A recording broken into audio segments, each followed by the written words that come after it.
आज इस बाइक का फुनल फाइनल कर देंगे। आखिरी बार चला रहा हूँ इसको।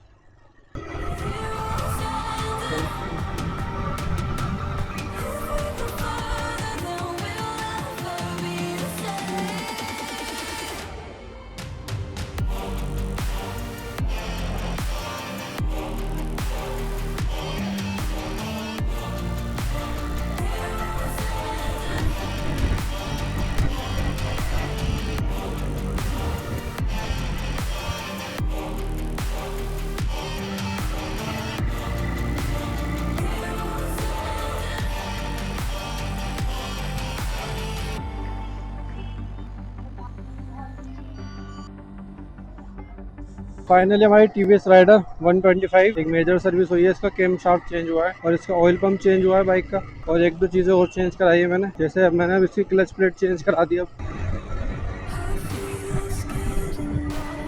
अब मुझे इसमें ना लीन करने में इतना कॉन्फिडेंस नहीं आ रहा जैसे मैं पहले करता था। लीन के टायर पे मुझे पहले जैसा भरोसा नहीं रहा है। पहले मैं इसको ही बहुत ज़्यादा आड़ी टेढ़ी भगाता था।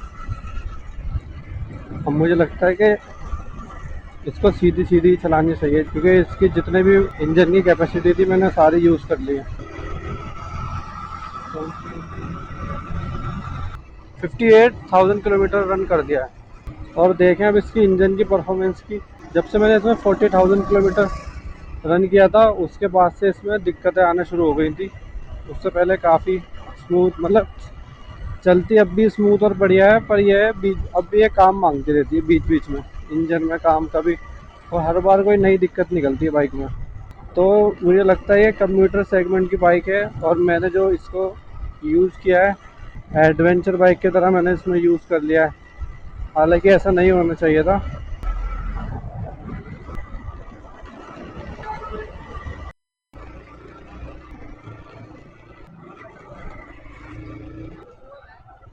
कंट्रोल तो बहुत ही बढ़िया है बाइक का आज भी।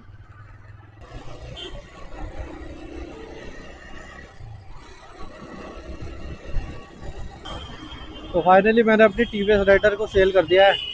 बहुत दिक्कत देने लग गई थी बाइक, बार बार ठीक कराना पड़ता था। कितनी बार ठीक कराएगा बंदा। डीलर को दे दी मैंने, अपना आप ठीक कराएगा, खुद ही लेगा। अभी मैं राइडर ही चला रहा हूँ, मेरे भाई की बाइक है ये। 1 साल पुरानी बाइक है, पर ये उससे ज़्यादा बढ़िया चलती है। ये बाइक भाई बढ़िया चल रही है अभी तक। इसमें एक भी बार इंजन का काम नहीं हुआ है इस वाली राइडर में। और उसका तो इंजन ऐसा खुलता था ढक्कन की तरह, कोई भी आके खोल के चले जाता था उसका इंजन। और खुलने के बाद सही होती थी, उसके बाद ही मैकेनिक उसे सही कर ही नहीं पाता था। अगर सर्विस सेंटर पे लेके जाओ उसकी टीवीएस के, तो वो 15-20 हज़ार का खर्चा बता देते हैं। हर चीज़ रिप्लेस कर दो, पूरा इंजन ही रिप्लेस कर दो। भाई बड़ा बेकार इंजन लगा मुझे टीवीएस का। कोई ऐसा पार्ट नहीं होगा इंजन में जो मैंने चेंज ना करवाया हो। मुझे सारे पार्ट्स के नाम पता चल गए हैं। पर ये भाई कितना पैसा लगा लोगे, कहाँ तक लगा लोगे, उसकी जेब भी खाली कर देगी वो तो पूरी। बेचते अफसोस तो बहुत हो रहा था, क्योंकि पहली बाइक अगर आप लेते हो तो उसको बेचने का मन नहीं करता। पर जो जब वो जान पे कम्बल बन जाए तो उस भाई से निकाल देने चाहिए। कोई भी चीज़ हो, चाहे कोई इंसान हो या कोई मशीन हो, नहीं तो आप उसे ठीक कराते रहोगे और वो दुख देता रहेगा साला।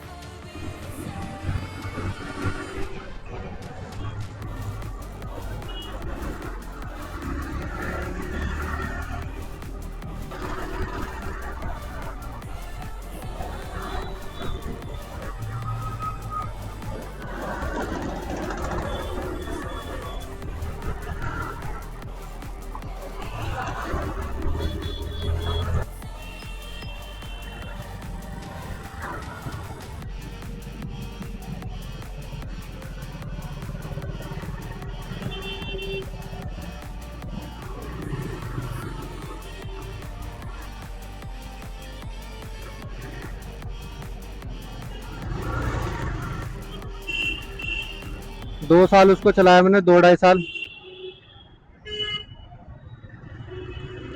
2 ढाई साल चला के भाई मैंने तो हाथ जोड़ लिया उस बाइक को लेकर। 1 साल वो सही चली है बस, 6 महीने 1 साल, और फिर उसके बाद जो भाई उसमें दिक्कतें आना शुरू हुई हैं। भाई ये पार्ट रिप्लेस, वो रिप्लेस, इंजन में यहाँ काम वो काम, कभी टाइमिंग चेन, कभी टेंशनर, कभी पिस्टन, कभी वायरिंग की दिक्कत, कभी कोई सेंसर की दिक्कत, फ्यूल पंप की दिक्कत, स्टार्टिंग में साइलेंट स्टार्ट, और कोई मैकेनिक उसे ठीक ही नहीं कर पाता था। उस बाइक को खैर मैंने भी काफ़ी रफली चलाया है, उस बाइक से मैंने काफी ट्रिप लगाई है, मैंने पहाड़ों पे उसको चलाया खूब, बिल्कुल स्टीप हिल पे मैंने उसको राइड करा है पिलियन के साथ। दिल्ली आगरा ट्रिप मारी है मैंने, 100 पे क्रूज करा था, उसमें पता नहीं क्या ही आ पाई कि भाई वो बाइक ठीक हो ही नहीं पाई।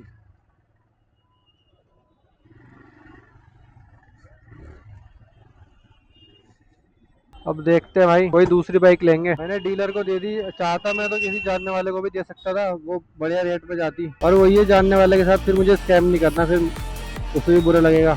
अब देखते हैं कोई नई बाइक लेंगे, नहीं तो कोई स्कूटी लेंगे, तो लेना पड़ेगा ही। 2 साल में 32 गुल हो गई इस बाइक।